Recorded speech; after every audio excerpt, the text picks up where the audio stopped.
You talk about the word glory, and you have a marvelous chart, which is what Americans like. We like charts.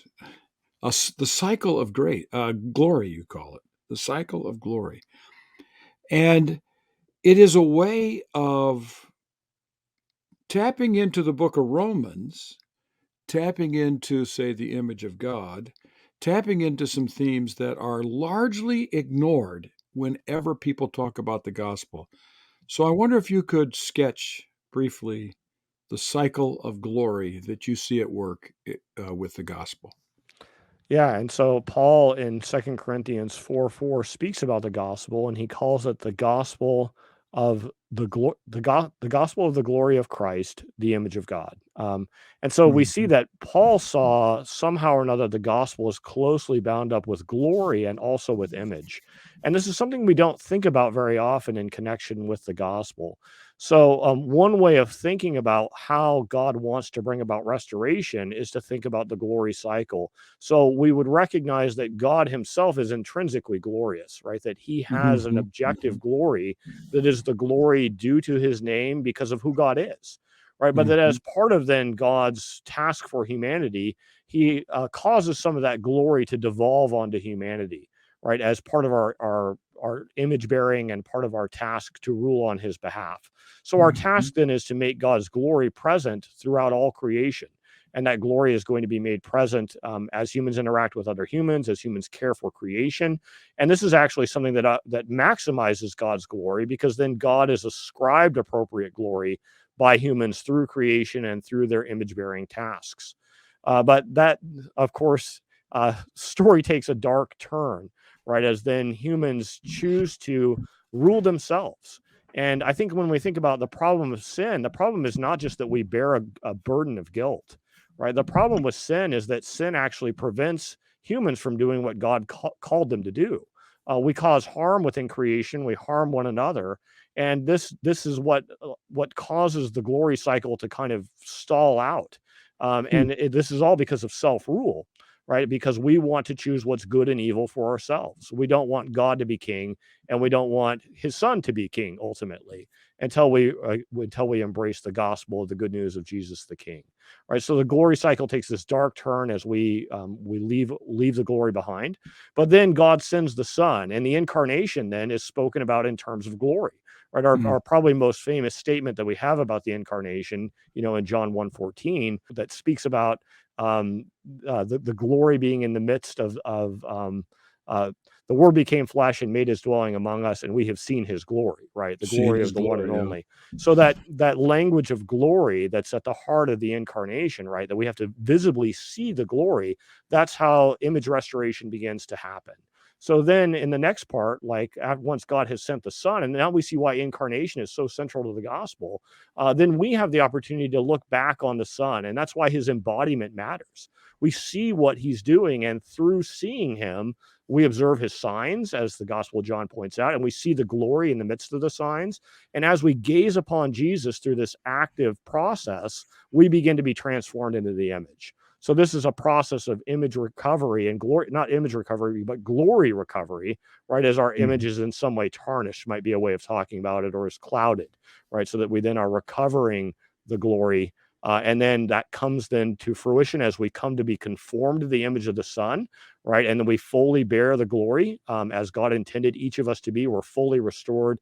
And as part of that, then we co-reign alongside Jesus. And that's sort of the final end, right? Is that final end point of salvation is not just heaven, but it's a new age where we rule alongside King Jesus, and we're dispensing glory everywhere. So the glory cycle is, I think, at the heart of this book, and a helpful way of thinking about how the gospel is not just about salvation from sins, but salvation for a purpose, for a restoration of glory. Okay, Matt, you and I and Tom Wright, who have written on this book, we've all on this theme, and we have challenged a different framing of the gospel through the lens of, say, their justification or salvation, which I call the soterian gospel, coming from the Greek word for salvation, soteria. Um, why do you think we are getting pushback as we have uh, for what seems so clearly biblical, say in a text like 1 Corinthians 15, or even the simple text one time that you and I exchanged on email in the book of Acts. The gospel is basically Jesus is Lord, or Jesus was raised, or if you believe that Jesus is raised, then you have salvation. Why are we getting pushback? Why do you think there's pushback on this topic? Not because it's you or me or Tom saying it, oh, that's probably part of it at times. What do you think is at the heart of the pushback?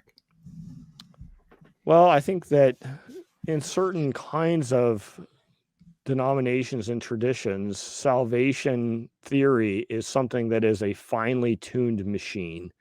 And so people who are bound to those traditional confessions, they see every part as interlocking and contributing to a whole.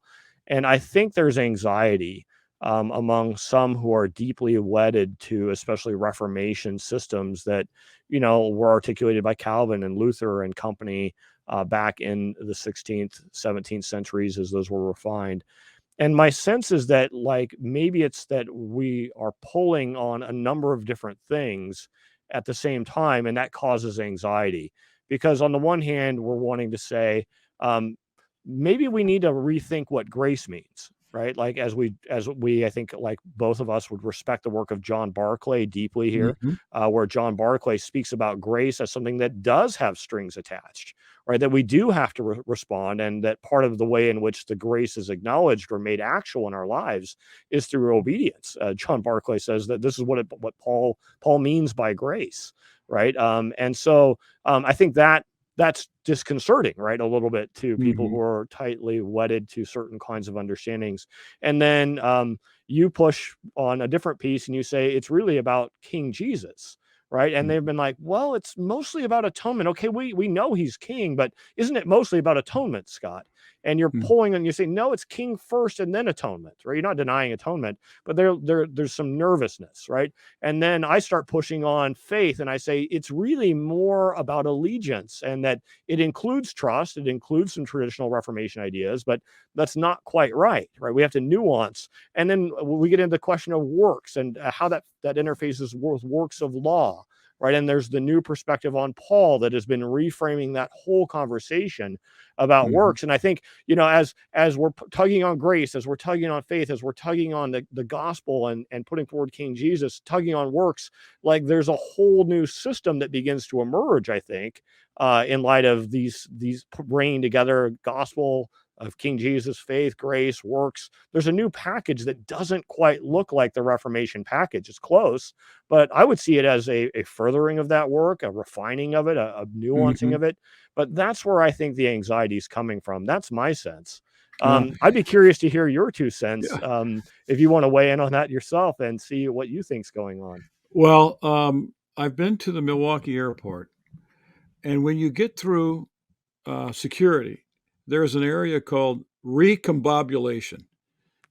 I, I've Recombobulation. recombobulation. I've never seen that word except there, and it means that when you go through security, you have to go through discombobulation. You have to take everything apart, and then you get it resorted. And I really think that what happened with us is that all we did in some ways was to reframe things and reorder it. I can remember someone saying to me, said to me, you deny justification or salvation.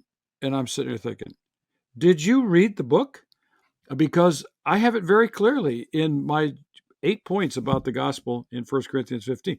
Yes, it brings salvation. But to me, what I experienced from the very beginning was that the gospel in many people's hands has been framed by the benefits, and Jesus becomes an agent that gives us those benefits. And I think both of us wanted to say we believe in those benefits 100%, but we want to reframe it so that we frame it by Jesus and the benefits come later. They're second rather than first. And I think it's just simply what's first and what's second. First, Christology, second, soteriology for many people is a denial of the gospel. Yeah. And I've seen the same criticisms of you, and I just shake my head, roll my eyes, and think, okay, we can move on. But I'll never forget the day I get an email from a student, not a student of mine, but somewhere else, who says, I've been reading the New Testament. I thought, that's a good thing. And he said, Jesus is the Messiah everywhere. And then he asked the question, what does Messiah have to do with the gospel? Mm, that's a And I wrote telling. back, everything.